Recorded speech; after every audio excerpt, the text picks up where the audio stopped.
Je voudrais vous prier dans cette même position, c'est-à-dire restant debout. Je vais demander au pasteur Beugréjac de prendre sa Bible pendant que nous tournons nos Bibles. Chacun tourne sa Bible. Il va juste se focaliser dans le texte de Joël 2, 21 à 30.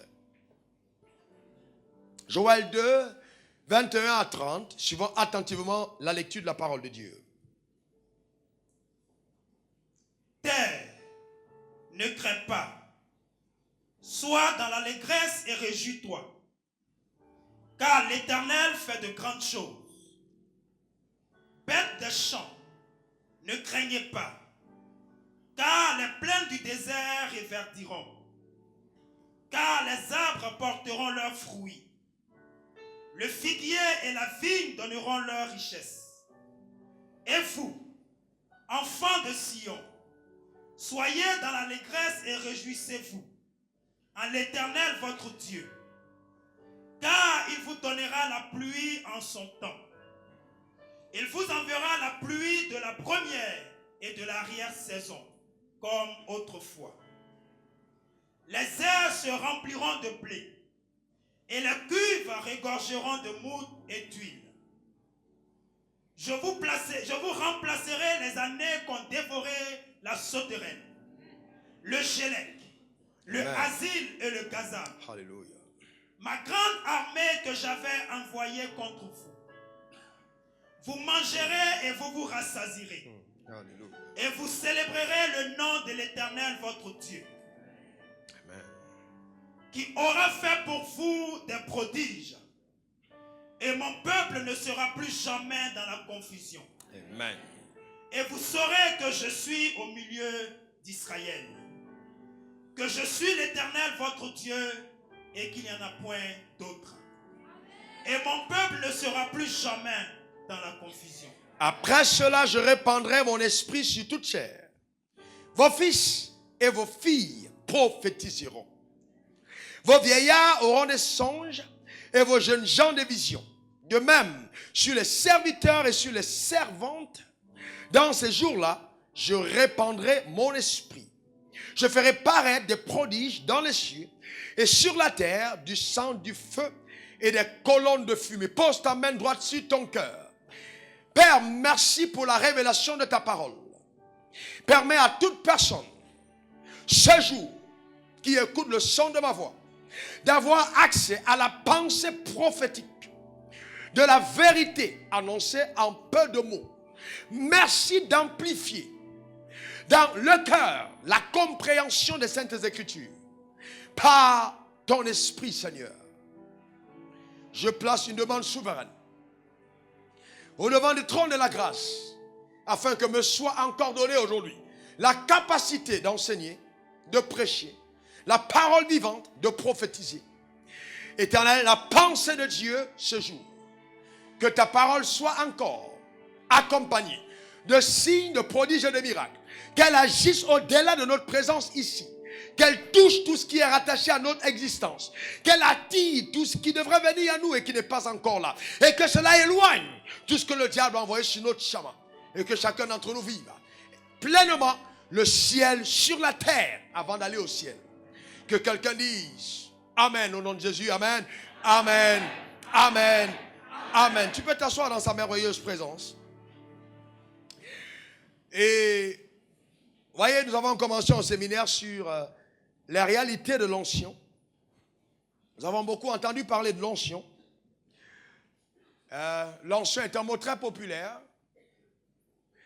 Quand vous entrez à l'église, vous entendez onction.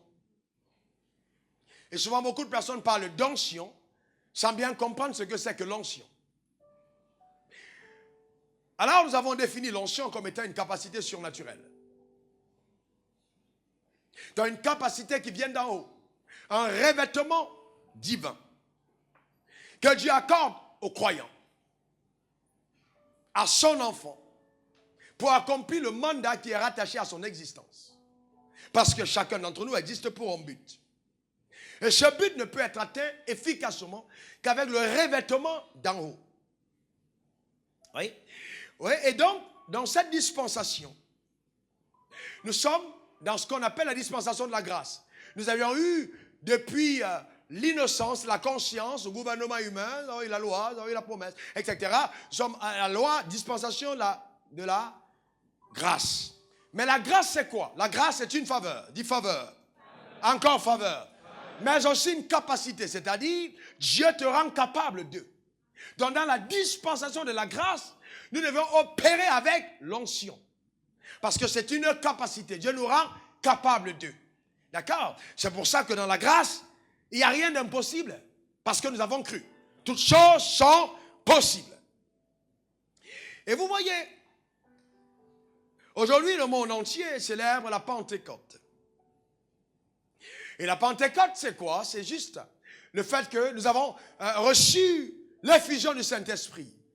La capacité surnaturelle qui est donnée à l'Église, afin que l'Église puisse accomplir sur la terre le mandat que le ciel lui a assigné. C'est ça la Pentecôte. D'accord? La descente de l'Esprit sur l'Église. Et vous voyez, la question d'onction par prédestination, dit prédestination. Quand Dieu dit à Jérémie, Jérémie, avant que tu ne sois dans le ventre de ta mère, je te connaissais. Avant que tu n'en sois sorti, je t'avais consacré, je t'avais établi. Il y a des gens qui sont prédestinés à des offices. Donc, ils portent une onction de prédestination. Ceux-là peuvent se retrouver en train de faire n'importe quoi, mais manifester l'onction pour l'office, sans pour autant manifester la vie de Dieu. C'est complexe. Donc, par exemple, Jean-Baptiste, il a dit de lui qu'il fut rempli de Saint-Esprit dès le sein de sa mère. Il n'a pas eu à aller à l'école du dimanche que déjà il était rempli.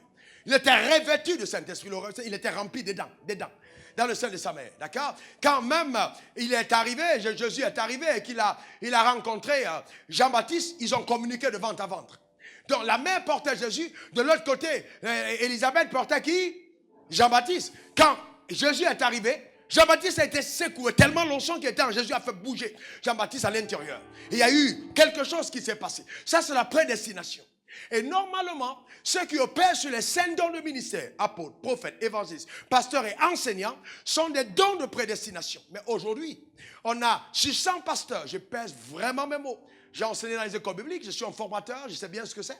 Il y a, je vous dis, à peine 75, 25% qui ont été appelés par le Seigneur. Il y a des gens qui sont dans des offices de pasteur parce qu'ils ont été recommandés par un pasteur. C'est-à-dire, je suis pasteur, par prédestination, je peux te t'établir sur l'office. Et ma grâce t'est communiquée, tu opères sous mon onction. Tu es couvert par ma personne, mais tu n'es pas appelé par le ciel. Et c'est ainsi qu'il dira à Moïse, tu vas établir Aaron comme étant ton prophète. Et toi, tu seras son Dieu. C'est-à-dire, dans la juridiction, pour le jugement d'Aaron, je ne vais pas traiter avec Aaron. Donc, même qu'Aaron va murmurer contre Moïse, Dieu ne va pas toucher Aaron. Parce que Aaron était sous la responsabilité prophétique de Moïse. Vous voyez? Et donc, alors que Marie a été touchée et sanctionnée directement par le ciel. Vous voyez? Donc, vous devez comprendre ça. Et beaucoup de personnes, vous voyez, à cause de la légèreté que nous avons dans le corps de Christ aujourd'hui, okay, le fait que nous sommes tous, et généralement, je dis tous, vraiment pas tous, hein, mais tournés vers les choses périssables, nous passons à côté de l'essentiel. On ne parle plus des choses importantes, comme le Saint-Esprit. Alors Jésus lui-même dit expressement, à la veille de son départ, vous savez quand quelqu'un va partir et qu'il commence à parler, les choses qu'il dit sont très importantes. Il dit, il vous est avantageux que je m'en aille. Ça, c'est très fort. Il vous est avantageux. C'est Jésus qui le dit. En quelque sorte, il est en train de dire à ses disciples qui l'ont déjà connu que quand vous m'avez connu, c'est plus avantageux pour vous de passer le temps avec le Saint-Esprit qu'avec Jésus. C'est ça l'avantage, non? Si on te dit qu'il est avantageux pour toi de faire ton activité aux 2 plateaux, le faire au plateau, ça veut dire qu'on te dit aux 2 plateaux, il n'y a plus d'avantage qu'au plateau. C'est simplement ça. Mais qu'est-ce que l'Église fait? Oh Jésus, Jésus, oh Jésus, Jésus, oh Jésus, oh Jésus. On a besoin que Jésus donne mon âme, Jésus donne Jésus, Jésus. Oh, non, on a ignoré le Saint-Esprit. Il est mis à côté. Les gens n'ont pas de relation avec lui. Alors que Jésus a dit, il est avantageux. Mais cependant, dans Jean 14, il est clair, il dit l'esprit, cet esprit-là, le monde ne peut pas le recevoir, bien qu'il soit sur la terre. Le monde ne le connaît pas, il ne peut pas le recevoir. C'est un esprit qui est réservé à ceux qui ont cru. Donc je peux venir à l'église, mais ne pas avoir été touché par l'esprit. Quand un enfant est touché par l'esprit, un enfant de Dieu, vous le savez. Il y a une évidence. Il y a quelque chose que le Saint de Dieu dégage. Vous comprenez? Même nous-mêmes, pasteurs, on sait. Quand on se rencontre, on sait que lui, là, il est en train de fabriquer ce qu'il fait. On sait que lui, là, le ciel. On sait, entre nous, on sait. C'est pour ça que quand tu cites le nom d'un homme de Dieu devant d'autres hommes de Dieu, tu sens tout de suite que lui, il sait que celui-là, ça fait partie des piliers que le ciel a établis. On le sent tout de suite. Parce qu'il y a les antennes relais et il y a des antennes qui émettent. Vous comprenez ce que je veux dire? Donc les antennes, vous voyez, c'est pas parce qu'on est dans le relais qu'on a émis. Les gens qui relaient tout de suite après, vous allez vous rendre compte, ce message, les gens vont l'écouter par milliers sur la terre. Pourquoi? Parce qu'ils doivent relayer l'information. Mais prendre ça de Dieu, c'est autre chose. Ça, c'est les antennes émettrices. C'est une autre dimension. Vous comprenez? C'est pas pour rien que quand je suis né dans l'hôpital, on était à l'hôpital 14. Frappés par la maladie, tous. Le reste est mort. Mais je suis resté vivant. Pourquoi? Parce que quand vous avez un appel, vous savez, certains d'entre vous, vous jouez avec votre fille. Mais quand vous avez un appel, le diable sait. Il sait que vous êtes appelé. Et tout ce qu'il va faire, c'est de détruire l'appel. Ça vous empêche d'opérer dans cette dimension. Mais j'annonce sur ta vie par la puissance de Dieu, en vertu des pouvoirs que le ciel m'a conférés, que si tu écoutes le son de cette voix, tu ne mourras pas avant ton heure et aucune attaque diabolique contre ta vie ne sera prospérée. Donne-moi un bon amen. Donne-moi encore un bon amen. Vous voyez, donc c'est important de comprendre ça. Vous voyez, c'est important de le comprendre. Maintenant, vous voyez là, le prophète Joël, qui est un prophète qui annonce la fin des temps.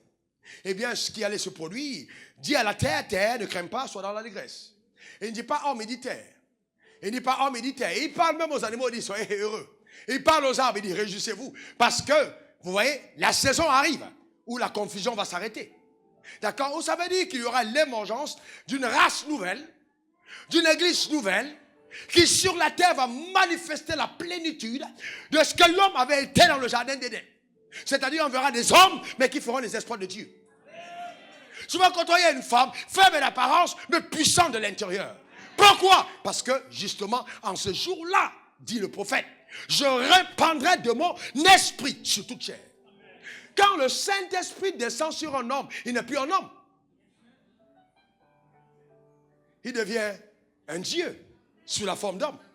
C'est pour ça que Jésus a dit, vous êtes des dieux. Dans la dimension de la divinité, n'est possible que par le revêtement de sa présence. Et je suis embêté. Il y a des gens qui parlent de règne, de divinité, de ceci. Ils ne comprennent rien de ce qu'ils disent.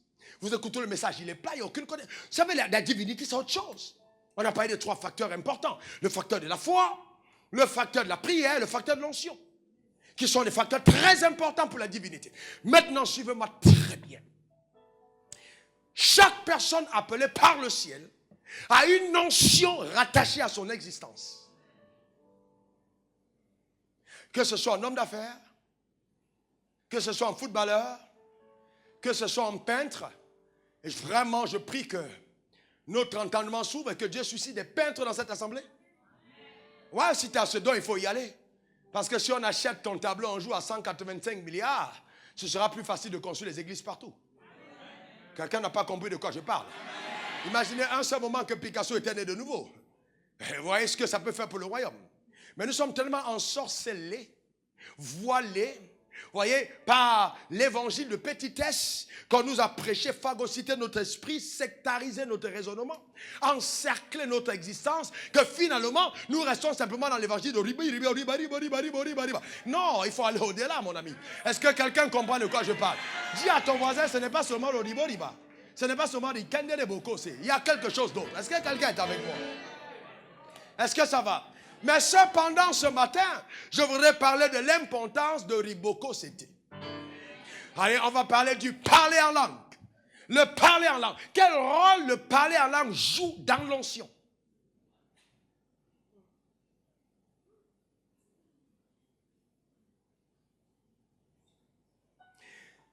Vous voyez, il y a 5 signes surnaturels qui doivent accompagner chaque croyant. Premièrement, il doit chasser les démons. Selon Marc 16, 17 à 18. Désormais, il doit parler en langue, de nouvelles langues. C'est-à-dire que s'il parlait l'ani, il doit avoir une autre langue qu'il sait parler. S'il parlait le français ou l'anglais, il y a une nouvelle langue. Une nouvelle langue. Pas apprise à l'université, mais une nouvelle langue qui vient du ciel. D'accord? Saisir les serpents. C'est-à-dire, le vrai problème, c'est les gens me disent, oh non, il y a un sorcier qui m'a attaqué. La Bible dit, on saisit les serpents. Et le serpent vient, tu prends le serpent, tu l'arrêtes là. Comme Moïse. Quand il a jeté son bâton, le bâton n'est pas devenu un moineau ou une colombe. C'est devenu un serpent. Il dit, tiens par la queue. C'était justement l'expérience de saisir les serpents. Quelqu'un t'envoie quelque chose, tu prends la main, tu arrêtes. Et puis ça ne te fait rien du tout. Même s'il te mord, on ne peut pas te tuer par le poison de serpent. C'est pas possible. On dit, tu manges le poison, ça ne te fait aucun mal. C'est ce que la Bible dit, n'est-ce pas? Donc il y a 5 signes prophétiques. Continuons notre enseignement. Ceux qui n'étaient pas là ont certainement la possibilité de se rattraper. Vous voyez, l'apôtre Paul, parlant de la prédestination, vous savez que parmi les apôtres, l'apôtre Paul, son histoire est fabuleuse. Il n'a jamais été avec le Seigneur Jésus, jamais, il n'a jamais marché avec lui. Et donc après le départ de Jésus, Jésus a laissé les gars qui étaient avec lui, les pierres, pêcheurs, tous ces gars là autour. Et il est resté, il a vu que l'église était en train d'avancer. Il s'est dit, si l'église continue telle que celle-là, on risque de ne pas avoir de Bible. Parce que tous ces gars, le pécheur, il n'a pas eu le temps d'aller dans les académies pour structurer sa pensée. Il va être dynamique dans l'onction, mais il y a quelque chose qui manque dans l'organisation. Donc j'ai besoin de quelqu'un d'autre. Il est revenu et il va trouver l'apôtre Paul sur le chemin de Damas, qui est un persécuteur de l'église. Il va faire passer à l'apôtre Paul des cours accélérés de disciple-là. Il va l'amener chez Ananias. Il arrive chez Ananias. Ananias va prier pour lui, un homme inconnu. Parce que l'apôtre Paul est devenu aveugle. Et les yeux vont s'ouvrir. Et donc Jésus va dire à l'apôtre Paul, je vais te montrer les choses pour lesquelles tu es appelé à souffrir pour moi. Il n'a pas dit, je vais te montrer les Rolls-Royce, les Mercedes que tu vas conduire, mais les choses que tu vas souffrir.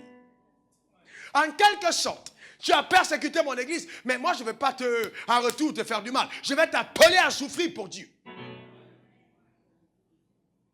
D'accord? Et l'apôtre Paul, justement, il a été appelé au ministère. Vous voyez, tous les épîtres que nous lisons là, la majorité, c'est écrit par lui.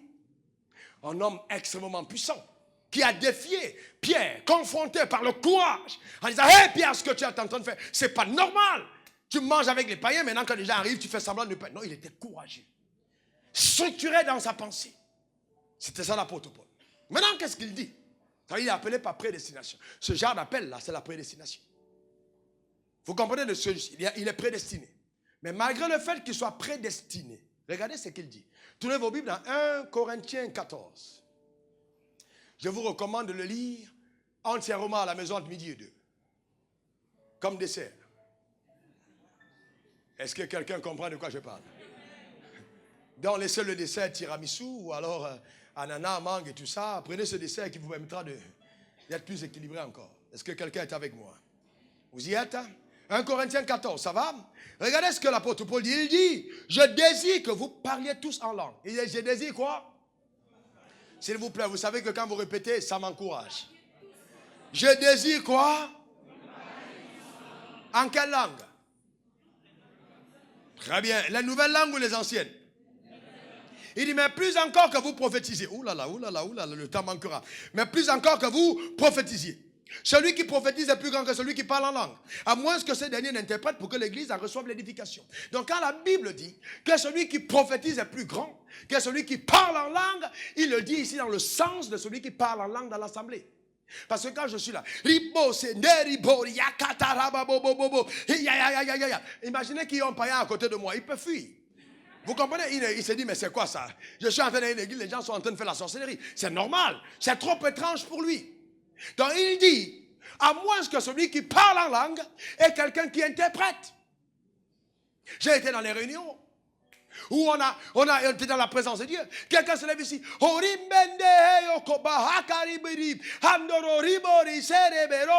Quelqu'un va de l'autre côté et dit, ainsi parle le Seigneur. Ce jour, voilà, il interprète les langues. À partir de ce moment, celui qui a parlé en langue a édifié l'assemblée. Mais s'il parle en langue et qu'il n'y a pas d'interprétation, la Bible dit en ce cas-là, parlez en langue dans vos maisons. Ou dans vos temps de prière collectif. Non, on n'a jamais dit que la prophétie est plus grande que le parler en langue. C'est un don. Comme le don du parler en langue. D'accord? C'est un don. Mais il y a des dons spectaculaires, il y a des dons qui sont moins. Mais ça ne veut pas dire qu'ils sont plus grands. Alors qu'est-ce qu'il y a aujourd'hui? Dans la dispensation dans laquelle nous vivons, on a des gens qui sont là et qui sont spécialistes des prophéties. Vous avez tout le verset biblique. Alléluia. Au commencement était la parole. La parole, je sens. Il y a quelqu'un là. Non, Dieu. Non, vous comprenez. C'est l'esprit, il y a l'écriture. Vous comprenez de quoi je parle. Ce n'est pas une affaire de je sens. Continue la parole. Est-ce que vous comprenez? Continue l'enseignement. Après, tu peux sentir comme tu veux. Mais enseigne. Vous voyez? Parce que la Bible dit que les gens venaient pour entendre et pour être guéris. Donc si je n'ai pas enseigné, sur quelle base je prophétise? Et vous voyez, les gens courent. Oh, pasteur, qu'est-ce que Dieu m'a dit? Il a dit pour moi. Oh, bon, maintenant, je veux 5 personnes qui viennent se connecter.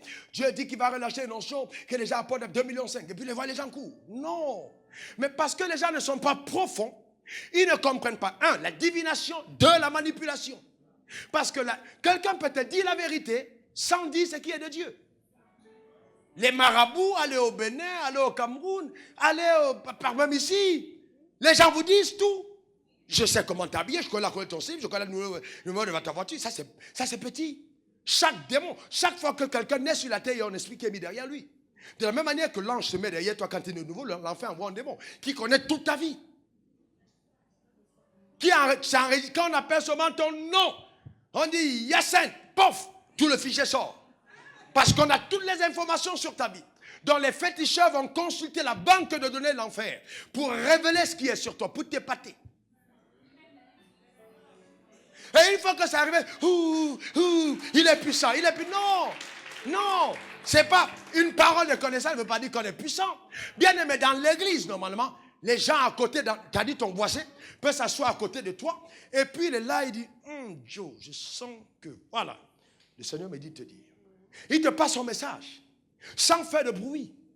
Mais il faut faire attention aux gens qui viennent s'asseoir à l'église et vous passent des messages en cachette. Parce qu'à la fin, souvent, ils ne visent pas ton cœur, mais ta poche. Et le diable le sait, il faut faire attention. C'est pour ça que les dons prophétiques doivent être encadrés par les gens qui connaissent les Écritures. Les vrais prophètes néo-testamentaires sont des enseignants de la parole. Parce que les saints dons ont été appelés à l'édification. Donc il dit, parlez en langue et prophétisez. Donc tu peux prophétiser. Est-ce que ça va? La majorité des belles prophéties que j'ai reçues sur ma vie, je les ai prophétisées moi-même. Parce que quelqu'un n'a pas compris de quoi je parle. C'est-à-dire, je cours comme ça et sans l'onction, je regarde devant le miroir, je dis, ainsi déclare le Seigneur. Sur ma propre vie, je déclare la parole sur moi-même. Et puis moi-même, je dis Amen. Est-ce que quelqu'un comprend de quoi je parle? Amen. Vous savez, mais elle est vraie, elle marche. Parce qu'aussi longtemps c'est sous l'inspiration de l'esprit, la parole relâchée s'accomplit. Donc, je n'ai pas besoin de courir à gauche, à droite. Mais il dit dans 1 Corinthiens 14, verset 18, je rends grâce à Dieu de ce que je parle la langue plus que vous tous. Donc, l'apôtre Paul était quelqu'un qui parlait sérieusement en langue. Si vous marchez avec moi, vous allez vous rendre compte qu'à des moments, même à table, je suis toujours en train de parler en langue. Parce que vous savez, la Bible dit on est assis avec eux dans les lieux célestes. Donc, en parlant en langue, je reste en parfaite communion avec la pensée de Dieu. D'accord? J'ai accès à certains trésors de la connaissance. D'accord, je suis connecté à l'Esprit de Dieu, c'est très important. D'accord? Et le parler en langue est vital. Un jour, on a envoyé, pas un pasteur, qui était à la base, on a envoyé des gendarmes me prendre ici pour aller m'assassiner à Forêt de Banco. J'étais avec ma femme, heureusement. D'accord, ce jour, elle était là. Et nous sommes montés dans la voiture. Et pendant que j'étais en train de conduire, ma femme, j'ai vu une voiture derrière moi, je filais. Et ma femme me dit, non, doucement, laisse-les passer. Et puis j'ai dit, bon, d'accord, j'ai écouté. Je me suis rabattu. Il faut écouter vos femmes souvent, mais pas tout le temps. Pas tout le temps. Dans ce jour, j'ai écouté. Je me suis rabattu sur la droite. Et les gars sont venus garer devant. Ils sont descendus avec des calaches en tenue de gendarme. Et ils ont demandé, ils m'ont posé la question sur mon identité. J'ai présenté, et l'autre a dit, bon, c'est exactement lui. Donc maintenant, ils sont montés dans la voiture, ils m'ont amené à la Forêt de Banco. Donc, il est d'abord du convoi comme ça. Il a dit, bon, laissez-moi appeler mon avocat. Je ne sais pas de quoi il s'agit. Donc, comme je suis dans les affaires, c'est parce qu'il y a eu quelque chose, je ne comprends pas. Mais l'heure était un peu étrange. D'ailleurs, enfin, j'ai vu qu'ils partaient vers le plateau. Et puis bon, dans la voiture, ils ont commencé à dire, il faut commencer à faire ta prière, Joe. Parce que là, on n'est pas venu rigoler avec toi, on va finir avec toi. Mais entre-temps, j'ai failli être saisi par la peur. Et si je tombais sous la peur, c'est fini. J'ai dit non. J'ai commencé à dire, bon, sita. Mais ce n'est pas un ribo, non. Tout doucement, parle en langue. Parce que là, tu ne sais pas ce que tu vas demander à Dieu. Mais soudainement, quand on était en train de prendre le virage pour aller vers la forêt de Banco, il y a un d'eux qui a dit, non les gars, on ne fera pas ça à ce gars. Parce que j'ai trouvé la porte d'entrée. J'ai donné un mot. J'ai dit à ces gendarmes, il n'y a aucun problème. Vous êtes des gendarmes, un corps d'élite. Mais moi, je ne suis pas un malfaiteur, mais un homme de Dieu. Je sais qui vous a envoyé. Allez, tata, je commençais à les donner. Mais comment je savais? L'inspiration de l'esprit parce que je parlais en langue. Donc tout de suite, l'autre a dit, mais c'est vrai. J'ai dit oui. Vérifiez cette personne à ma porte chez elle. Et puis, pauvre, il a commencé à dire non, Dieu. Il a appelé, il a vérifié. C'est-à-dire, il dit non, non, c'est terminé. On ne va rien faire, ce gars. Le gars dit, on nous a déjà payé. Il dit, on ne fera rien. Il s'est opposé. D'accord? Et moi, j'ai profité dans de ce désordre qui était causé par l'onction pour entrer à l'intérieur. J'ai dit, combien est-ce qu'on vous a donné? Parce que la Bible dit que l'argent c'est de rédemption. On vous a donné combien? Moi, je ne suis pas vous donner le double. C'est quoi ça? Vous allez prendre l'argent pour faire du mal. Prenez l'argent pour ne rien faire. Est-ce que vous comprenez de quoi je parle? Est-ce que vous comprenez? Et la belle histoire, c'est qu'ils m'ont laissé sans prendre un centime. Parce qu'ils venaient avec l'intention, ils croyaient que ce qu'ils venaient faire était juste. Mais quand ils ont découvert que c'était faux, ils m'ont laissé partir en pleine nuit. Et quand ils m'ont laissé vers la forêt du Banco, ils voulaient partir. J'ai dit, mais vous me laissez là maintenant avec ma femme. Vous me livrez à de futurs braqueurs.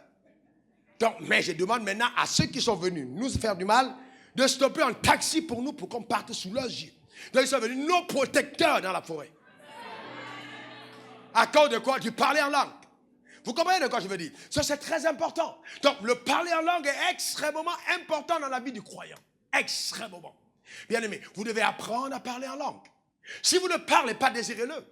Parce que tout le monde doit parler en langue. C'est un don gratuit pour l'Église. Je me rappelle une autre fois. J'étais jeune prédicateur, 2 ans de ministère. Et on m'a confié la gestion d'une église. L'église a commencé à croître. C'est une petite église. Quand on me l'a confié, on était à peu près une vingtaine. Après 3 à 4 réunions, on est monté à peu près à 75 personnes. C'était une explosion. Parce qu'avant de rendre le ministère, je prenais le temps dans la prière, je parlais en langue, j'étudiais la parole. Et les gens étaient bénis. Ils venaient à cette église-là, qui se tenait uniquement les soirs. Et vous voyez, et donc, on m'a confié la gestion de cette église. Alors, j'ai commencé à parler en langue sérieusement, pour avoir la percée en ce qui concerne cette église précise. J'ai commencé à chercher dans le parler en langue ce qu'il fallait avoir comme directive prophétique. Et Dieu a commencé à me donner exactement ce qu'il fallait comme portion de nourriture pour toutes les personnes qui étaient assises. Et quand les gens m'écoutaient, ils disaient, oh, mais on dirait qu'on a parlé de moi au pasteur. Et donc il y a des gens qui disputaient, tu as raconté au pasteur, on dit ça. Non, mais pourquoi? J'avais appris en cette saison qu'en étant dans la pensée prophétique de Dieu, on sait ce qui concerne les gens. Donc je savais, souvent je prêche et je dis, ça c'est pour quelqu'un ici. Et c'est vraiment pour quelqu'un. Mais j'ai le choix, soit je peux le dire comme ça, soit je peux m'arrêter dans le spectaculaire. Oh, riba, l'Esprit de Dieu me dit, il y a quelqu'un, oh, le diable est mauvais, oh, oh, vous voyez, je peux avoir la même attitude, mais c'est le même message. Mais les habillages derrière, ça peut montrer aux gens que. Je me rappelle un jour, j'étais en train de rendre ministère, et quelque part, et quand j'ai terminé, une dame qui voulait montrer qu'elle était une grande prophétesse, elle était assise là, et puis elle était là, et puis elle a jeté vol plein de boum, elle est tombée à mes pieds, elle dit, ainsi parle le Seigneur. Je l'ai regardée, pour dire quoi? Le Seigneur dit qu'il t'aime. Voyez? Donc, mais vous voyez, donc quand on veut impressionner, d'accord? Mais maintenant, écoutez-moi très bien, il est important de parler en langue. Il est important de parler en langue. Parler en langue est vital. Dis, je veux parler en langue et je dois parler en langue. Alléluia. Est-ce que quelqu'un est avec moi? C'est important. Homme d'affaires, footballeur, important. Peintre, important. Même le chef d'État, futur ministre, dans l'Assemblée, c'est important. Parler en langue. Vous devez parler en langue. La Bible ne peut pas consacrer un chapitre sur un sujet dans la Bible et que ce ne soit pas important. 1 Corinthiens 14 est consacré au parler en langue. Vous imaginez? Un chapitre. Et aujourd'hui, on n'en fait pas cas. 7 raisons pour lesquelles tu devras parler en langue. 7 raisons. 7 raisons. Alléluia.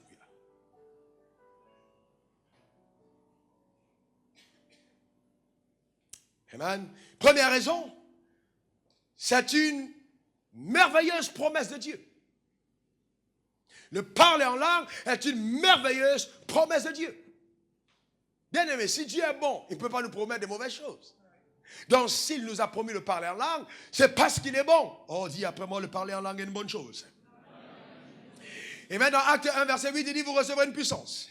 Vous recevez une puissance, le Saint-Esprit survenant sur vous, et vous serez mes témoins à Jérusalem, dans toute la Judée, dans la Samarie, et jusqu'aux extrémités de la terre. Et vous serez mes témoins. Bien aimé, écoutez-moi très bien. Le mot témoin ici ne veut pas simplement dire les personnes qui prêchent l'évangile. C'est-à-dire qu'au travers de vos vies, les gens auront le témoignage que vous êtes de moi. Je ne sais pas si vous comprenez. Donc même dans les affaires, les gens sauront que ce gars, il vient de moi. Vous, on ne peut pas être enfant de Dieu et avoir les mêmes résultats que les gens du monde. C'est pour ça qu'il dit dans Joël que la confusion va s'arrêter. Et je prophétise sur ta vie la fin de la confusion au nom de Jésus. Il est anormal que tu mendies ton pain. Il est anormal que tu sois dans les souffrances. Il est anormal que tu aies des maladies chroniques. Il est anormal que tes enfants soient frappés de folie. Ça, cette confusion s'arrête dans ta maison au nom puissant de Jésus. Donne-moi un bon amen. Bien aimé, quand je parle sous l'inspiration de l'Esprit, tu ferais mieux de dire amen. Parce que si ton fils est malade pendant que je le dis, l'amen est suffisant pour qu'il retrouve la santé. Donne-moi un bon amen. Donne-moi encore un amen. Vous voyez donc, vous recevez une puissance. Bien aimé, nous avons une puissance. Dis, j'ai une puissance. Encore, j'ai une puissance. Et encore, j'ai une puissance. Je le sais, j'ai une puissance. Moi, je sais. D'accord? Je sais que j'ai une puissance. Je le sais. Vous comprenez? Je sais que j'ai une puissance.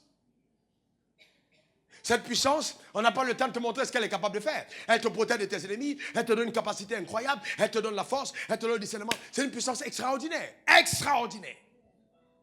La puissance. On l'a. Mais vous recevez une puissance. Dans la version amplifiée, Bible Amplified, en anglais, il est écrit, vous recevez une puissance, c'est-à-dire une capacité, l'efficience et la force, le Saint-Esprit survenant sur vous. Donc cette puissance, c'est une capacité. Dis après moi, capacité. Encore capacité. Mais entre nous, entre celui qui a eu une capacité scolaire et celui qui a une capacité divine, qui est plus fort? Qui est plus fort? Il faut donc comprendre ceci. Si j'ai le Saint-Esprit et que je suis dans mon couloir, mes aptitudes surpassent ceux qui sont allés à Harvard. Parce que j'ai une capacité surnaturelle. Le vrai problème, c'est que beaucoup d'entre nous ne dépendons pas de cette capacité. Et nous sommes limités par les capacités humaines. Allez voir, quand je suis dans le monde des affaires, ce ne sont pas ceux qui ont fait les grandes écoles de commerce qui sont les plus grands hommes d'affaires. Certains d'entre eux ont arrêté en chemin. Parce que ça faisait perdre le temps. Demandez à Bill Gates. Il perdait le temps. Quand tout de suite une habileté lui a été donnée. Et on lui a posé la question un jour. Heureusement ce jour, je suivais cette émission chez à Paris, à l'hôtel. Et j'étais entre deux programmes. J'écoutais et on lui a posé la question. On lui a demandé, est-ce que si tu étais né dans les conditions dans lesquelles si ton père était autant riche que toi tu es riche, est-ce que tu aurais été Bill Gates? Il dit, j'aurais jamais été Bill Gates. Parce que les conditions dans lesquelles j'ai été ont été favorables pour que je devienne ce que je suis. Donc, bien aimé, aucune limitation, tu as une capacité. Que ton père ait été pauvre, ce n'est pas une condamnation à la pauvreté. Ton père n'a pas été à l'école, ce n'est pas une condamnation à l'illettré. Même si tu as laissé l'école, tu peux encore avoir des connaissances. Le vrai problème, c'est qu'il faut aller à la quête. Lève ta main droite, dis, j'ai une capacité. Une aptitude céleste qui me rend capable d'exploit dans ma génération. Alléluia. Donc c'est important. Mais vous voyez, ces disciples à qui il dit, vous recevez une puissance, je vous rappelle que premièrement, ces gars ont passé 3 ans et demi avec lui. 3 ans et demi. 3 ans et demi. Et ce n'est pas 3 ans et demi comme nous à l'église. On vient le vendredi, en semaine et puis dimanche, 2 jours. Eux, c'était 365 jours. Multiplié par 3 ans et demi. Si on calcule normalement, ça fait à peu près 20 ans d'église. Parce qu'ils avaient des cours accélérés à 4 heures du matin. Ils avaient des épreuves que Jésus faisait passer la nuit. Sur les eaux. Il dit, allez de l'autre côté. Pendant qu'ils sont sur les eaux, maintenant il apparaît. En pleine nuit. Ils ont passé des tests incroyables. Maintenant, quand on dit aux gens, ok, on va envoyer culte, ça va finir à 23h. Dès qu'on arrive à 22h, ils regardent ça, oh, vraiment, c'est en train de durer. Et il y a des dimensions dans lesquelles le sacrifice est indispensable. Ils ont passé 3 ans et demi. Et maintenant, Jésus, on joue, dans Jean 20, verset 22, il revient sur les voir, le jour qu'il arrive, il n'entre pas par la porte. Jésus est incroyable. Il passe par le mur. Les garçons, ils l'ont, bouffe. Les gars regardent. Paniqués. Il sort d'où? Voilà la porte, mais lui, il ne passe pas ici. Pour montrer à ses disciples que la dimension dans laquelle je vous amène, les normes naturelles ne respecteront plus, ne seront plus respectées. Je vous amène à la dimension du surnaturel. Les gars commencent à paniquer en disant c'est pas Jésus. Et il le sait. Il tend ses mains vers Thomas et il dit tu as douté. Regarde, touche là. Et il dit à Thomas, si c'était un esprit, l'esprit n'a pas de corps ni de chair. Touche bien. Ce n'est pas un mirage, c'est vraiment moi. Ça veut dire que son corps est passé par le mur. Comment vous pouvez expliquer ça? Et il souffle sur eux. Il dit, recevez le Saint-Esprit. Mais cette personne à ce qu'il a soufflé, il leur dit, ne partez pas. Attendez à Jérusalem, vous recevrez une puissance. Le Saint-Esprit descendra sur vous. Mais alors, qu'est-ce qu'ils ont reçu quand il a soufflé? Puisqu'il a déjà soufflé, il avait soufflé, n'est-ce pas? Jean 20, verset 22, il a soufflé sur eux, il dit, recevez le Saint-Esprit. Mais qu'est-ce qu'ils reçoivent là maintenant? Quand il dit, allez, ne bougez pas. Vous descendez à Jérusalem. Alors, dans cette salle, ils étaient 12. Dans l'autre salle, ils sont 120. Mais qu'est-ce qu'ils ont reçu là?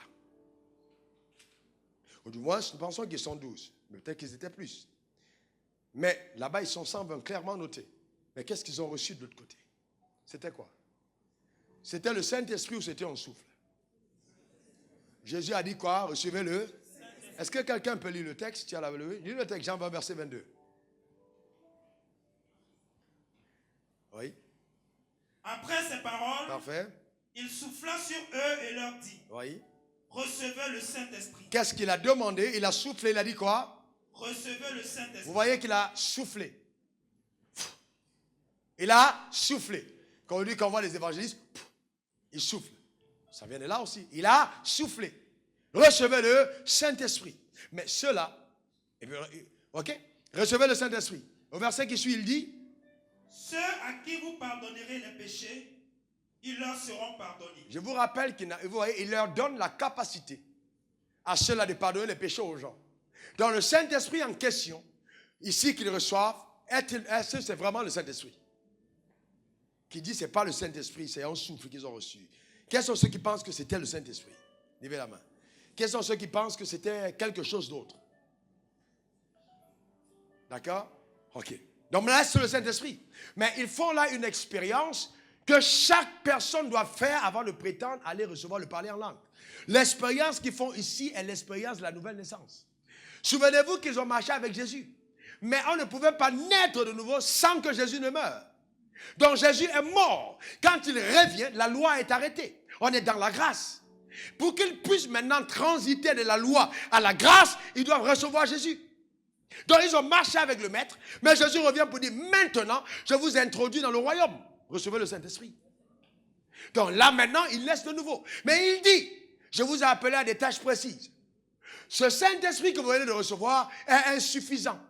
Il va vous aider à la communion. Dis après moi, communion. D'accord, encore communion. Ça veut dire qu'il va t'aider à prier, à chanter, à lever les mains vers le ciel, à adorer Dieu, mais tu as besoin de quelque chose d'autre pour pouvoir me servir. Donc il va parler maintenant de la puissance sur. On a l'onction en nous et on a l'onction sur nous. C'est deux dimensions. Donc les gens nés de nouveau ont d'abord l'onction à l'intérieur. Donc si je viens à une réunion remplie de païens, vous savez, dans nos églises, il y a beaucoup plus de païens maintenant qui viennent. Et qui savent ce que l'onction est capable de faire. Je vais vous dire une autre chose, à une parenthèse. Vous êtes bénis parce que je n'ai pas dit ce premier culte. Est-ce que vous savez que quand vous êtes autour d'un homme oint, l'onction est capable de produire des résultats même dans la vie d'un païen. Et le païen côtoie l'onction et il prospère. Regardez Joseph dans la maison de Potiphar. Il était là, la maison de Potiphar a prospéré. Et Jacob, son père est venu. Est-ce qu'il n'a pas béni Pharaon? Il le bénit. Et il dit quoi? Il a dégagé ce qu'il avait comme grâce. Il a béni Pharaon. Pharaon n'était pas né de nouveau. Il a béni. Je peux rencontrer un ministre qui est un bon païen, un bon féticheur, à cause de ce qu'il a été favorable peut-être au fait qu'on est en terrain. J'ai dit, bon, viens. Et puis je le bénis. Mon onction opère sur sa vie pendant qu'il est sur la terre. Mais il n'a pas accès au ciel. Mais il peut jouir de la grâce de Dieu sur ma vie. Et opérer avec. Je peux rencontrer un homme d'affaires. J'ai dit, viens. J'ai dit, ok, mets-toi à genoux. Vas-y. Et puis à cause de ce que j'ai dit, il marche. Parce que la Bible dit, ceux à qui vous pardonnez, il leur a pardonné. Parce qu'eux, ils faisaient partie de l'office. Est-ce que vous comprenez? Mais il peut opérer sous cette dimension. Mais maintenant, pour que cette personne marche dans une communion personnelle, elle a besoin de nouvelle naissance. Pharaon n'a pas lu sa Bible. Mais il a accueilli Joseph. Et son père a compris que c'était suffisant pour qu'il le bénisse. Et il a béni. D'accord? Mais je ne peux pas dire aux gens qui sont païens, recevez l'onction. Non, mais recevez la touche de l'onction. Oui, mais recevez l'onction, non. Parce que c'est autre chose. Mais l'onction peut visiter quelqu'un qui n'a pas, vous voyez, il y a eu des réunions, j'ai été là, et puis j'enseigne, et puis soudainement, il y a quelqu'un qui a une manifestation, mais il n'est pas chrétien. L'onction l'a saisi. Il est tombé dans le périmètre où l'onction agit. Ma propre sœur arrive chez moi, ma grande sœur. Elle vient et me dit, ok, vraiment mon rêve, c'est d'aller voir Tibi Joshua. J'ai dit, pourquoi? Elle me dit, j'ai un mal, et vraiment incurable. Depuis chez la guérison, et je vois que Dieu l'utilise. J'ai dit, ok. À l'intérieur de moi, je suis un homme de foi. Donc, je savais que ça peut être guéri. On n'a pas besoin de prendre l'avion. J'avais bien envie de lui dire, mets ton billet d'avion dans une enveloppe, dépose à l'église. Et puis Dieu va régler ton problème. Mais je n'ai rien dit, c'est ma grande sœur. Et souvent, on n'est pas prophète ce soir, je le sais. Je le sais. Il y a certains d'entre vous à la fin du culte, je vous salue, je regarde vos yeux, où la parole a sûrement circulé sur votre tête, ça n'a pas entré dans le cœur. Je sais. Est-ce que vous comprenez? Je sais tout de suite. Vous étiez au culte, mais vous comprenez ce que je veux dire, mais c'est passé sur la tête. Je sais. Mais si on était dans une mystification, on dit, il y a un homme de Dieu extraordinaire qui arrive. Et quand j'arrive là, d'abord dans un truc, et puis je chante dans le table, on dit, le gars, il est puissant.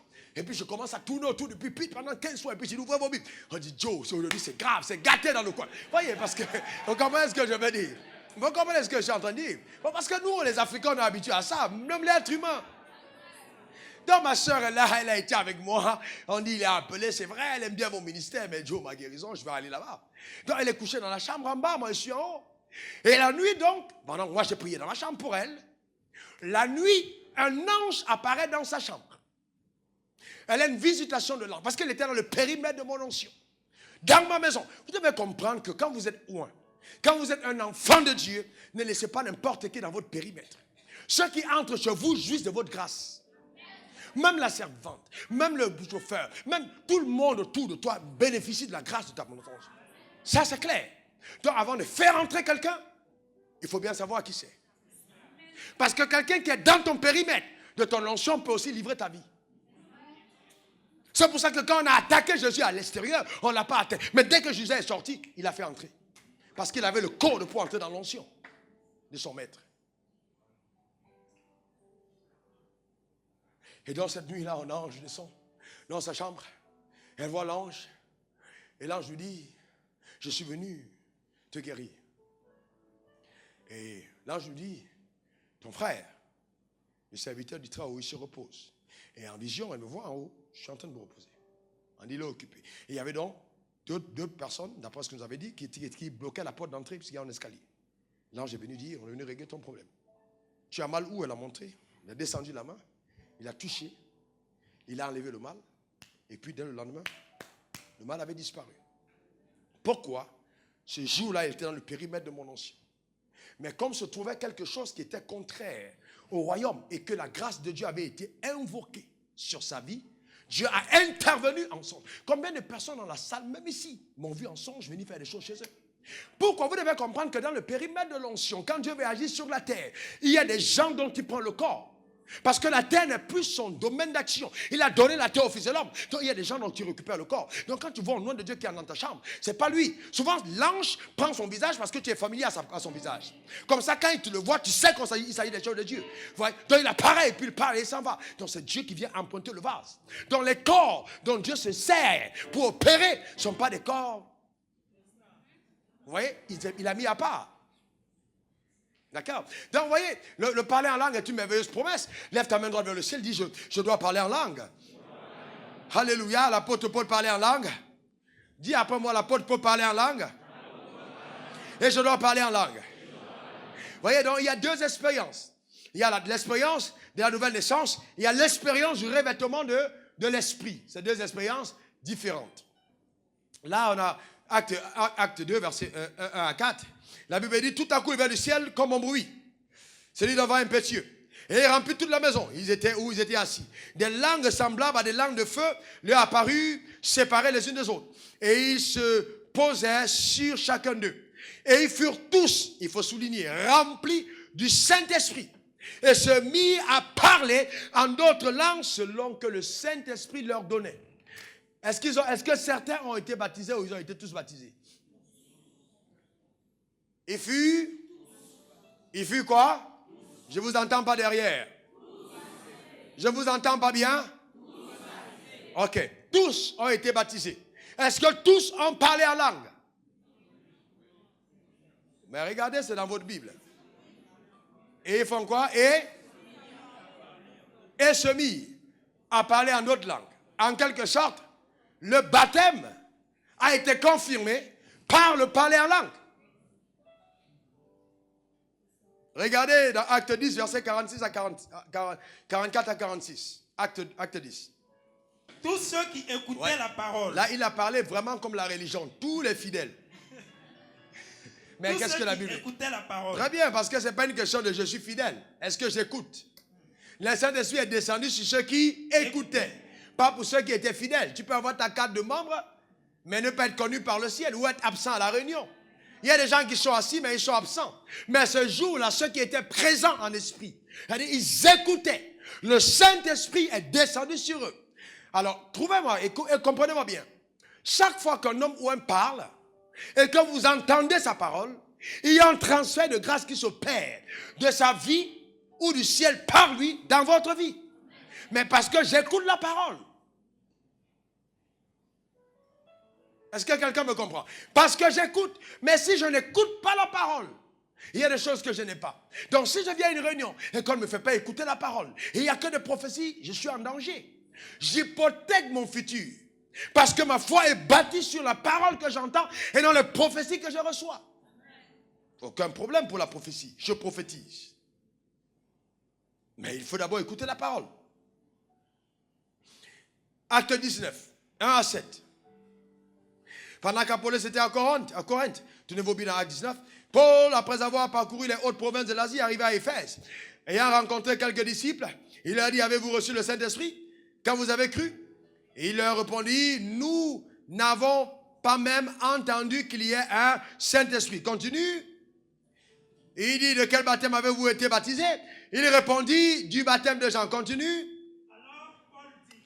Alors Paul dit, Jean a baptisé du baptême de repentance, disant au peuple de croire en celui qui venait après lui. Très bien, concentre-toi, je vais continuer s'il te plaît. Disant à celui qui devait venir après lui, c'est-à-dire Jésus, croit en celui qui devait venir après lui. Sur ces paroles, ils furent baptisés au nom du Seigneur Jésus. Lorsque Paul leur imposait les mains, le Saint-Esprit vint sur eux et ils parlaient en langue et prophétisaient. Qu'est-ce qu'ils ont fait? Parler en langue et prophétiser. Qu'est-ce qu'ils ont fait? Ils parlaient en langue et prophétisaient. Est-ce que c'était des pasteurs? Non. C'était quoi? Les gens du peuple qui venaient de croire. Mais quand on a mis la main sur eux, qu'est-ce qu'ils ont fait? Ils ont parlé en langue et prophétisé. Je déclare ce soir, et amen, ce jour sur ta vie, que non seulement tu vas parler en langue, mais tu vas prophétiser. Tu seras introduit dans le couloir prophétique de ta destinée. Donne-moi un bon amen. Donne-moi un bon amen. Ça, c'est ton partage. Amen. Et vous savez, Acte 8, verset 14, la Bible dit les apôtres qui étaient à Jérusalem ayant appris que la Samarie avait reçu la parole de Dieu, y envoyaient Pierre et Jean. Ceux-ci, arrivés chez les Samaritains, prièrent pour eux afin qu'ils reçussent le Saint-Esprit. Verset 16. Car ils n'étaient pas encore descendus sur aucun d'eux. Ils avaient seulement été baptisés au nom du Seigneur Jésus. Ils avaient fait quoi? Ils avaient seulement été baptisés. Est-ce qu'il y a des gens dans cette salle qui ont été baptisés au nom du Seigneur Jésus? Parfait. Il y a des gens baptisés dans cette salle? Oui. Je n'ai pas dit que tu étais bébé et puis on t'a amené à l'église. Ce n'est pas de ça que je parle. Est-ce que tu as été baptisé? Oui. Très bien. Maintenant, continue. Alors Pierre et Jean leur imposaient les mains et ils reçurent le Saint-Esprit. Qu'est-ce que Pierre et Jean ont fait? Imposer les mains. S'il vous plaît, répondez-moi. Qu'est-ce qu'ils ont fait? Est-ce qu'il y avait une seule personne? Ils étaient deux. Mais est-ce qu'ils ont reçu le Saint-Esprit? Très bien. Mais quand Pierre est allé chez Corneille, est-ce qu'il a imposé les mains? Non. Mais il parlait. Ça veut dire que je peux te toucher, l'esprit descend, je peux parler, l'esprit agit. Il y a différentes méthodes. D'accord. Tout dépend de la grâce qui est présente. Est-ce que ça va? Regardez la réaction du sorcier Simon. 18 à 19. Comment est-ce que Simon a su qu'il recevait le Saint-Esprit? Parce que là, le texte qu'on a lu tout à l'heure n'a pas dit qu'ils ont parlé en langue. Mais on dit, il vu qu'ils ont reçu le Saint-Esprit. Comment est-ce qu'il a vu qu'ils ont reçu le Saint-Esprit? C'est parce qu'il les a vus éclater en langue. Parce que s'il n'avait pas eu des signes apparents, il n'aurait pas su qu'il recevait quelque chose. Mais quand on touchait, il recevait le Saint-Esprit et ils éclataient.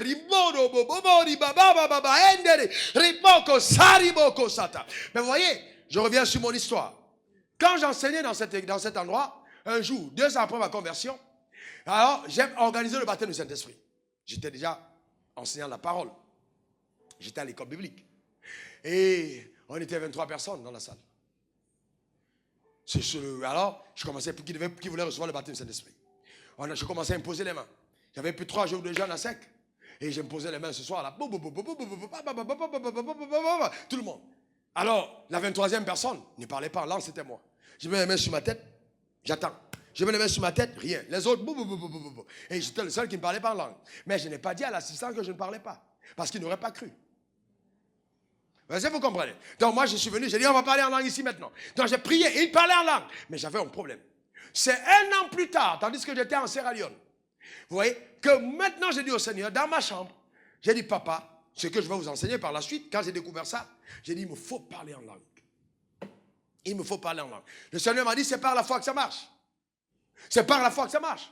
Alors donc, j'ai dit, ok, c'est par la foi, ok. Si c'est par la foi, j'ai dit, mes mains, je reçois. Et les mains, j'ai dit, je reçois. Puis j'ai ouvert ma bouche, bon, j'ai éclaté. J'ai parlé une langue, j'ai dit, papa, on a dit, ils parleront d'autres, pas une. Je veux une deuxième. Après, troisième, Donc souvent, je parlais comme le chinois, souvent comme le russe, souvent, vous voyez, d'autres langues le même jour. Donc il y a des gens qui parlent ba, ça fait 50 ans, ba, n'est pas une langue. Ba, c'est pas une langue. Est-ce que quelqu'un est avec moi? On dit, ils parleront d'autres langues. Et vous entendez dire, ti, c'est de quoi tu veux.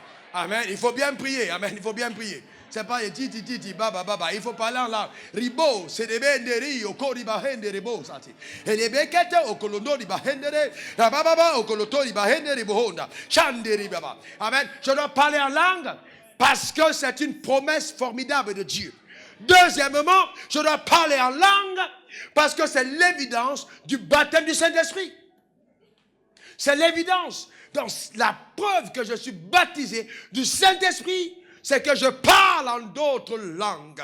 Oh, lève ta main vers le ciel, dis, je parle en d'autres langues. Encore, je parle en d'autres langues. Maintenant, suivez-moi très bien. Là où beaucoup de personnes commettent l'erreur, c'est qu'ils pensent que c'est parce qu'ils parlent en langue, alors ils sont systématiquement et pour la vie remplis du Saint-Esprit. C'est pas vrai. Mes gars, s'il vous plaît, venez, 1 minute. Regardez ça. C'est notre tante Jacqueline. Et ici, c'est notre sœur Bernadette. Les deux étaient amis jadis. Ils se côtoyaient. Et un jour, ils ont entendu parler de l'évangile par le révérend Wafo. Ils ont décidé de se donner à Jésus. Alors, comme personne ne peut venir à Dieu, c'est l'Esprit qui l'attire.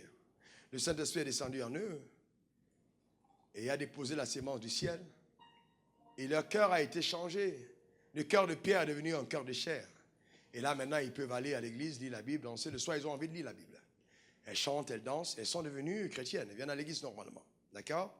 Et donc, voilà, elles sont baptisées. Maintenant, elles sont chrétiennes. Maintenant, un jour, on organise le baptême du Saint-Esprit, comme ce soir. On demande donc qu'est-ce qu'il faut que les gens viennent pour prier, qu'il y a une grâce particulière qui va descendre sur eux. Mais elles ont chacun un appel. Elles sont appelées à faire l'évangile. Elles sont appelées peut-être, elle a gagné beaucoup d'argent. Lui, elle peut-être en politique, chacun a son appel. Mais cet appel, on a besoin du revêtement de sa puissance, de la puissance d'en haut, qui est différente de cette puissance qui nous donne de communier avec la Bible. Vous entendez les gens dire, oui, dans tous les cas, je lis ma Bible, je communie avec le Seigneur, j'ai une bonne relation, alléluia. Amen. Mais on n'est pas appelé à lire la Bible. Un enfant de Dieu n'est pas né pour lire la Bible. La Bible, c'est bon, il doit connaître Dieu, mais ce n'est pas le but de ton existence. Parce qu'il ne faut pas oublier qu'Adam n'avait pas de Bible. Mais Adam était parfait. La Bible, c'est la restauration de ton âme. Pour te donner de connaître la pensée de Dieu. Mais la pensée de Dieu doit t'amener à l'action de Dieu. Alors donc, elles entendent qu'il y a baptême du Saint-Esprit et elles viennent à l'église. Et ce jour-là, le Saint-Esprit décide de les amener à la deuxième dimension. Donc, l'Esprit descend, ok, l'Esprit descend, l'Esprit descend, et puis paf, elles sont remplies. Elle est remplie, n'est-ce pas? Notre soeur, tante Jacqueline est remplie. Maintenant, la soeur Bernadette aussi, lève les mains vers le ciel. Pendant qu'on est en train de prier, il y a un déferlement sur elle. Et là, tout de suite, elle aussi, elle est remplie. Ce jour-là, peut-être l'autre tombe, l'autre roule par terre, ou bien lève les mains, il y a une joie profonde, quelque chose, il y a comme un feu à l'intérieur, comme des rivières qui coulent. C'est une merveilleuse expérience. On n'a même plus envie de se lever, on veut prier toute la nuit. On est contente, on est joyeuse. Et on a envie de rester là et de ne plus jamais changer. Sauf que cet état-là n'est pas définitif. Dieu te met là, mais tu as la responsabilité d'y veiller. Maintenant, notre sœur, Jacqueline, est une grande commère. Et elle va donc maintenant toucher la sœur Bernadette. Et la sœur Bernadette et elle maintenant commencent à causer, secouent une tête et commencent à raconter comment est-ce que tu as vu le monsieur qui est venu là, il était devant, on ne sait même pas comment il s'est habillé comme ça et tout, comment et tout. Bon, elle se met dans le truc bizarre et puis maintenant on commence à se verser. Non, la présente plus, elle parle des choses qui n'ont rien à voir avec la Bible. Et puis elle parle du feuilleton à la Vogue. Maintenant, comment est-ce qu'on appelle ça, le feuilleton là? Demande le nom, c'est comment on l'appelle? Non, mais attends, dis-moi là, comment tu baisses la tête? Demande le nom. Comment on appelle le nom encore là? Comment on appelle le nom? Le film là, le brésilien qu'on regarde maintenant, c'est combien c'est? C'est quoi? Voilà. Quels sont les adeptes? Demande le nom. Voilà. Maintenant, au fur et à mesure qu'elle se donne à ces choses, télévision, Internet, tout ça, donc, la vie de Dieu qui est éternelle se verse. Elle se vide, vous voyez, elle se vide de la présence de Dieu. Donc, de remplir qu'elles étaient, elles sortent de là, de cette communion. Chaque fois qu'elles se rencontrent, elles se vident. Elles ont une communion avec Dieu, mais n'ont plus d'élan pour aller faire les choses de Dieu. À cause du fait qu'elles ne sont pas remplies. Mais le fait d'être remplies, on a vu, c'est une capacité. Et d'ailleurs, la Bible amplifiée parle d'une aptitude. Quand on est rempli de Saint-Esprit, le Saint-Esprit nous pousse à aller vers les choses de Dieu. Donc on ne se contente pas de venir à l'église simplement. On a envie de servir. On dit évangélisation, on a envie de partir. Prier, on a envie de partir. Pourquoi? Parce qu'on était rempli. Mais quand on n'est pas rempli, on n'a pas la force. Et vous voyez quelqu'un qui est loin, par prédestination, comme le cas d'Élie, arrive devant Jézabel et il a peur. Vous dites, mais comment est-ce qu'un grand homme, de Dieu comme ça, a peur? Il a l'onction, mais il n'est pas rempli. Donc il peut céder à la peur parce qu'il n'est pas rempli. Maintenant, cet enfant de Dieu, quand il a compris que je suis plus efficace quand je suis rempli, commence à aller à la recherche d'un remplissage permanent. C'est pour ça que l'apôtre Paul dit dans Ephésiens 5, verset 18, ne vous enivrez pas de vin, c'est de la débauche, mais soyez au contraire continuellement remplis de Saint-Esprit. Donc il dit, soyez continuellement remplis. Donc soyez remplis de Saint-Esprit. Désirez d'être remplis. En faisant quoi? Il donne 5 choses, d'accord? En s'entretenant par l'air, Ephésiens 5, 18, vas-y rapidement. D'accord? Ephésiens 5, 18. Oui. En s'entretenant, entretenez-vous par des psaumes, oui, par des hymnes, par des cantiques spirituels, très bien, chantant et célébrant de tout votre cœur les louanges du Seigneur. Très bien. Donc vous voyez, donc tout ça c'est la communion fraternelle. D'accord? Il y a des gars qui me disent, oh pasteur, je vais ton l'onction, je veux l'onction qui est sur toi. Oui, bon, on peut prier pour toi, tu prends une portion de l'onction. Mais la vie de Dieu, c'est pas la même chose. On peut tous s'appeler, mais quand on parle, ça n'a pas le même effet dans le cœur. Il y a des gens, quand ils parlent, tu sens que la parole est en train de travailler dans ton cœur. Donc tu es juste excité. Mais ça ne touche pas ton cœur. La différence, c'est quoi? C'est la dimension de la vie dans le vase. Il y a des gens qui n'ont pas de vie, mais qui ont le don. Ils peuvent prier pour toi, tu tombes, prophétiser avec exactitude, mais ils n'ont pas la vie. Ils ne vont jamais te donner envie de te rapprocher de Dieu, parce qu'eux-mêmes, ils ne sont pas proches. Vous voyez? Dans la dimension de la vie de Dieu, à l'intérieur. Chacun d'entre nous doit rechercher.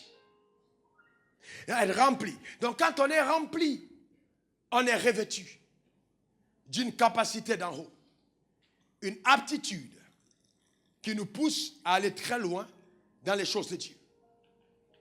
D'accord? C'est important. Écoutez ce que le Seigneur m'a dit cette nuit pendant que j'étais en train de prier. J'ai noté. La plénitude du Saint-Esprit est sacrée. Dis après moi, c'est sacré. Encore, c'est sacré. Elle nous stimule dans l'action pour Dieu selon notre appel. Elle nous stimule. Donc quand on est rempli, on est comme poussé. Vous avez déjà vu un homme ivre? Vous vous rappelez l'histoire que je vous ai racontée du chat Shonkono et la souris Oko? Shonkono poursuivait toujours la souris Oko et Oko était toujours en train de fuir. Elles étaient dans la même maison, mais un jour Oko enfuyait, elle est tombée dans un verre de vin. Un truc comme ça rempli de vin. La souris a bu, elle était là, ivre. Elle est sortie là-bas, puis elle est tombée. Elle était sans force, fatiguée de faim. Et voilà maintenant Shonkono qui arrive et qui jette un coup d'œil. Elle regarde Oko, jette un coup d'œil. Oko ne peut plus fuir. La souris ne comprend pas parce que, le chat ne comprend pas parce que c'est une souris qui la fuyait souvent. Et quand elle arrive, l'autre ne sait même pas par où passer parce que quand elle regarde comme ça, elle voit 7 chats. Non. Elle ne sait pas par où. Donc elle pose seulement le pas, elle arrive, elle dit dans tous les cas on meurt aujourd'hui, c'est pas grave. On est là, vous voyez. Donc le chat arrive à côté, il regarde sur la même souris, il recule. Il s'est dit, Joe, ça il doit avoir un piège. La souris là, a passé son temps à me fuir. Mais aujourd'hui, elle avance.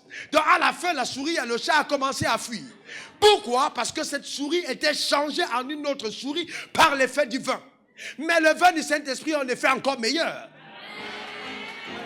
Est-ce que quelqu'un comprend de quoi je parle?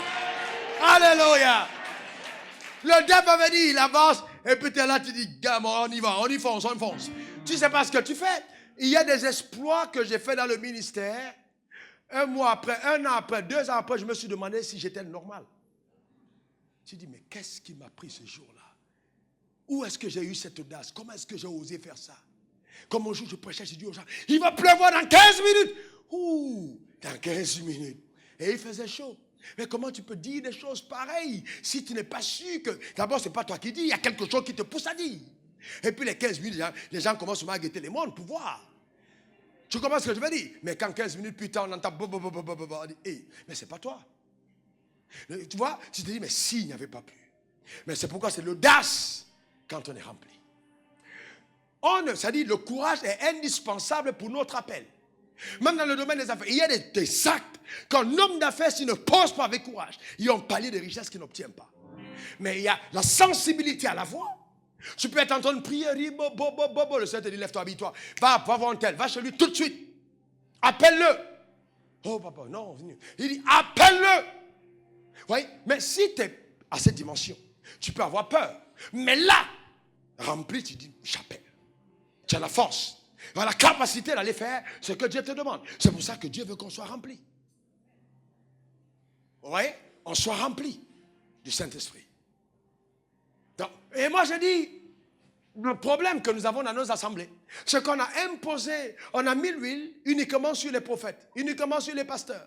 Mais qu'en est-il des hommes d'affaires qui doivent gagner l'argent? Ils ont besoin d'huile. Et je vais dire même plus d'huile que le pasteur. Moi je sors de mon bureau, je suis ici maison sport, je vis dans le triangle, pas de Bermuse, le triangle du ciel. Je vis dans ce triangle. Vous comprenez de quoi je parle? C'est un triangle. Mais quelqu'un qui est dans les affaires, il est tout le temps au milieu de la marmaille. Vous comprenez, il est vraiment au milieu des loups, quoi. En fait, dans tous les cas, il est face à toutes les tentations inimaginables.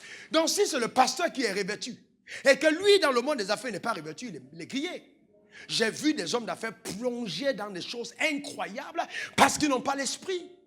L'argent peut vous amener à devenir en même temps femme et homme. Mélangez, l'argent peut t'amener à des dimensions incroyables parce qu'il y a une malédiction rattachée à l'argent. Donc, si tu n'es pas revêtu, l'argent peut te détruire.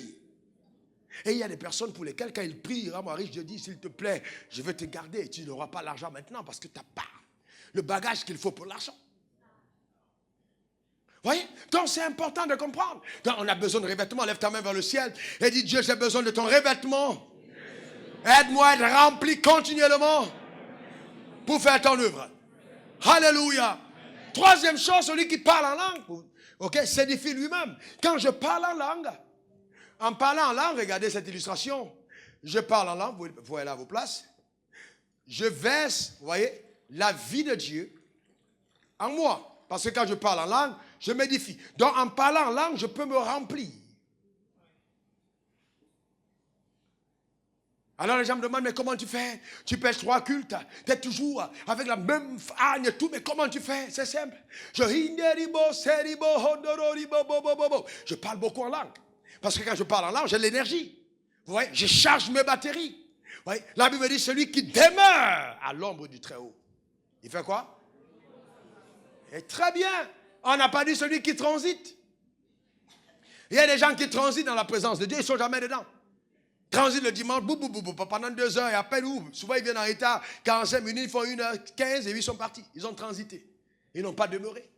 C'est pour ça que quand je prie pour vous, je dis, sortez de l'église, mais demeurez dans sa présence. Est-ce que ça va? C'est très important. Celui qui demeure, il est doux, agréable aux frères de demeurer ensemble. C'est là où Dieu déverse son onction. Il déverse quoi? Son nom. L'huile coule sur la vie de ceux qui demeurent ensemble. Et la bénédiction descend. Donc ça veut dire qu'il y a des choses qui m'arrivent parce que je suis avec mes frères dans la présence de Dieu. Alléluia. Quelqu'un dise Amen. Je te vois signer un nouveau marché, dis Amen. Je vois une nouvelle porte ouverte, dis Amen. Je vois une nouvelle promotion, dis Amen. Je vois ton mariage arriver, dis Amen. Alléluia, quelqu'un dise Amen. Quelqu'un dise Amen. Alléluia. Amen. Tu ne peux pas passer un dimanche pareil et avoir à la semaine une mauvaise nouvelle. Si quelqu'un t'appelle et on te dit que la nouvelle est mauvaise, dis-lui qu'il ment. Tu n'as pas compris de quoi je parle. Dis à cette personne qu'elle ment. Dieu te réserve de bonnes nouvelles. Alors si la mauvaise nouvelle arrive, c'est que c'est une bonne nouvelle déguisée. Ne panique pas. Ne panique pas.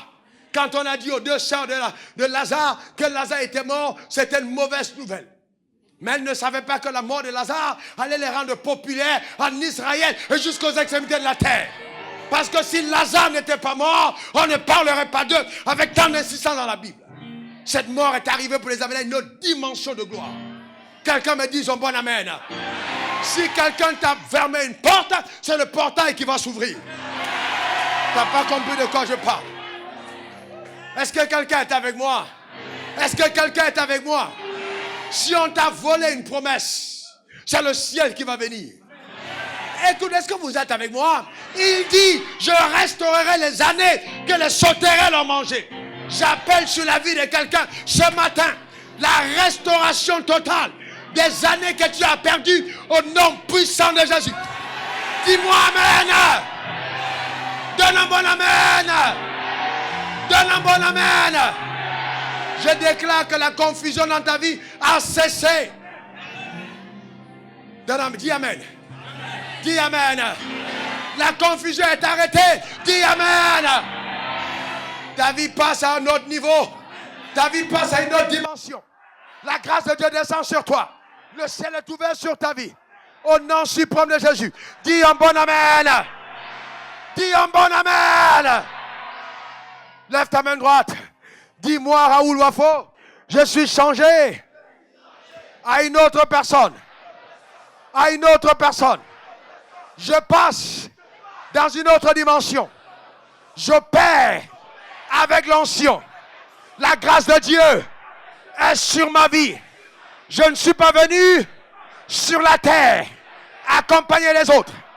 Le ciel est avec moi. J'annonce que même si le diable m'annonçait une mauvaise nouvelle, moi, je croirai à la bonne nouvelle du royaume des cieux. Je suis en bonne santé, établi dans les hauteurs. La main de Dieu est sur ma vie. L'onction de Dieu m'environne et sa puissance m'accompagne. Au nom de, au nom de, au nom de. Bien-aimé, écoute-moi très bien. Quand tu es ouin, tes résultats ne ressemblent pas aux résultats du voisin. J'ai dit ton voisin de la maison. Le voisin va demander un enfant.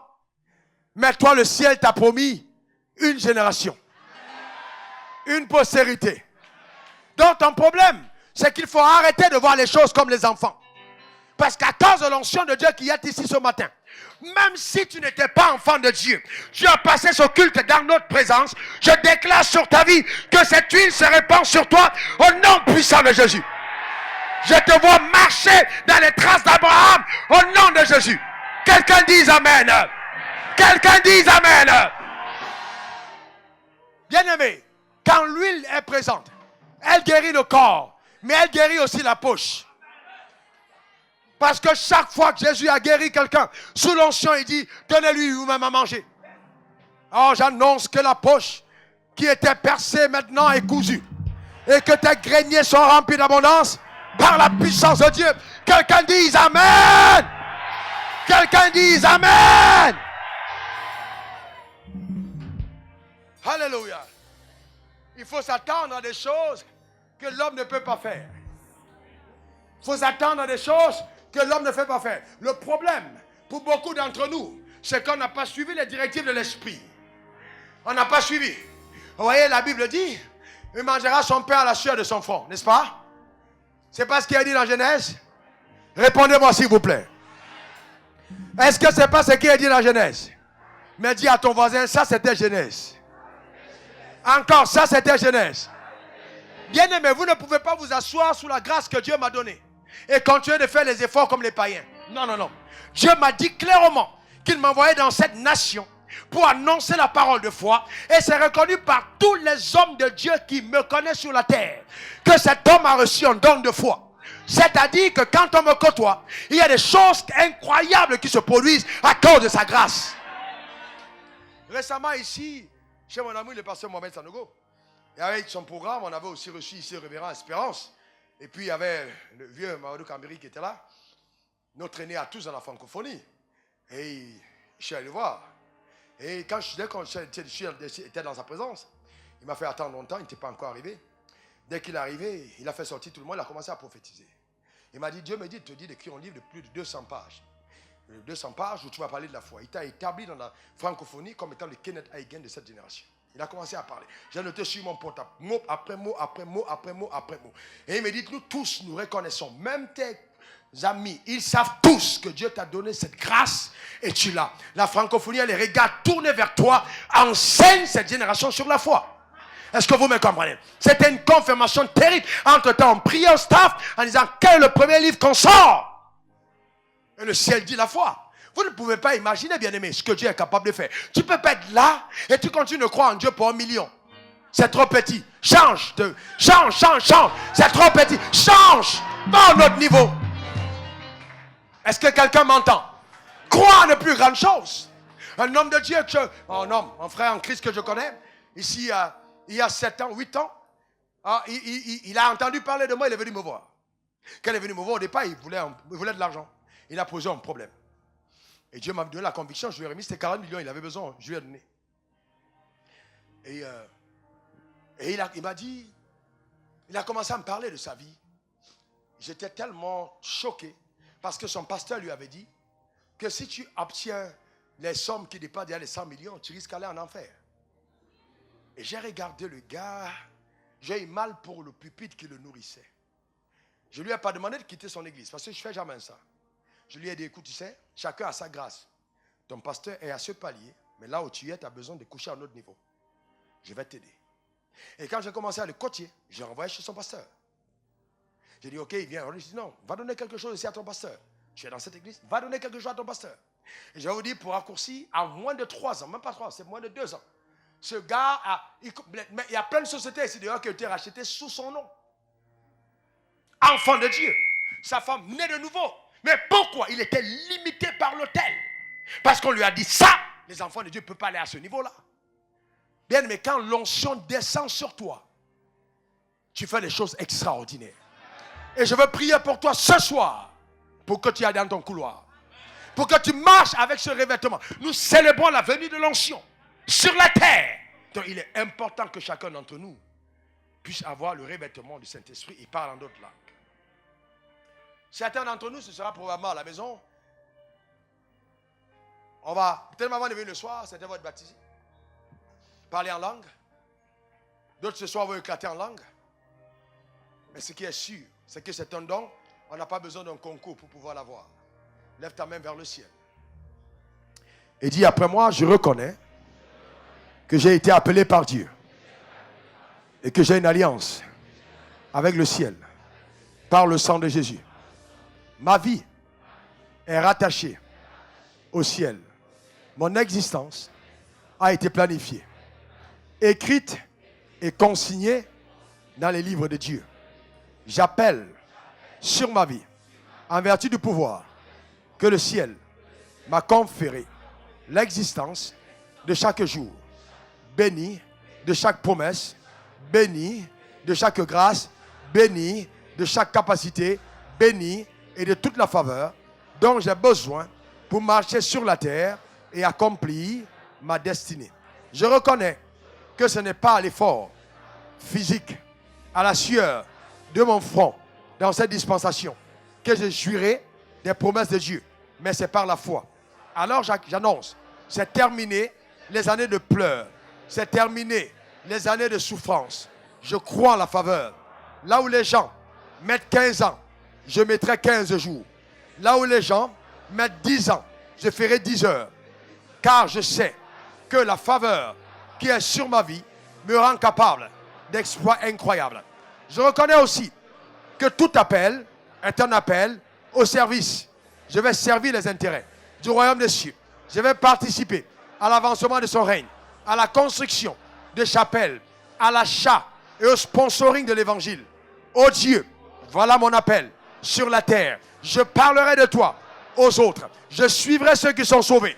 Je resterai dans mon couloir selon que tu me le demanderas. Du feu du ciel, ma priorité sur la terre des hommes. Au nom de Jésus, Amen 3 fois. Alléluia.